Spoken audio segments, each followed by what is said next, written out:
Il est franchement bizarre que le gouvernement travailliste ait décidé de provoquer un conflit et de nuire aux relations avec Israël à cause d'un projet immobilier en périphérie de Jérusalem. C'est le massacre du 7 octobre qui a enterré la solution à deux États. Le massacre du 7 octobre et l'invasion barbare du Hamas ont convaincu les Israéliens qu'il faudrait être absolument suicidaire pour céder davantage de territoire, à seulement quelques mètres des habitations, à des gens qui pensent que ce massacre barbare était une bonne idée. Nous parlons d'une parcelle de territoire située entre Jérusalem et une ville de 40 000 habitants.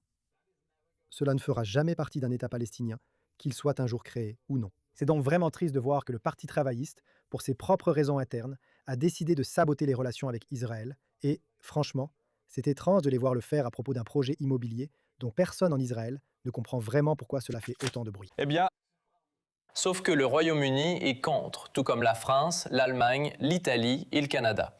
Nous ne sommes clairement pas isolés ici. Non, mais ni le Royaume-Uni, ni la France, ni l'Allemagne, ni le Canada, ni la Norvège n'ont le Hamas à leurs frontières, n'est-ce pas? Israël s'est retiré de Gaza en 2005. Ce qui a suivi, c'est l'armée terroriste du Hamas qui a envahi le 7 octobre 2023. Pour massacrer de nombreuses personnes. Oui, d'accord, avec tout le respect que je vous dois, nous sommes au courant de cela. Mais la différence ici, il ne s'agit pas de cela. Et écoutez, je sais que nous voyons cela d'un point de vue extérieur, n'est-ce pas? Ce qui est différent. Cependant, il s'agit d'aller de l'avant, n'est-ce pas? Il s'agit de savoir comment apporter une paix durable et à long terme dans la région grâce à ce que la plupart des gens considèrent comme une forme de solution à deux États. Et l'argument ici, c'est que cela empêcherait la mise en place d'une solution à deux États. Je suis désolé.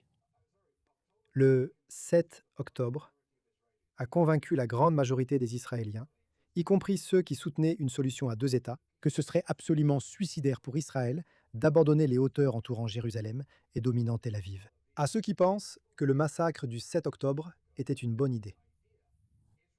Israël a été envahi par une armée terroriste barbare venant d'un territoire dont il s'était retiré dans l'intérêt de la paix. Et si la Grande-Bretagne veut continuer à avoir de l'influence dans la région, et j'espère vraiment que ce sera le cas, elle doit comprendre pourquoi les Israéliens pensent qu'une solution à deux États serait complètement délirante, serait véritablement suicidaire. Les Israéliens ont vraiment évolué depuis le massacre du 7 octobre sur ce que nous devons faire pour protéger notre sécurité.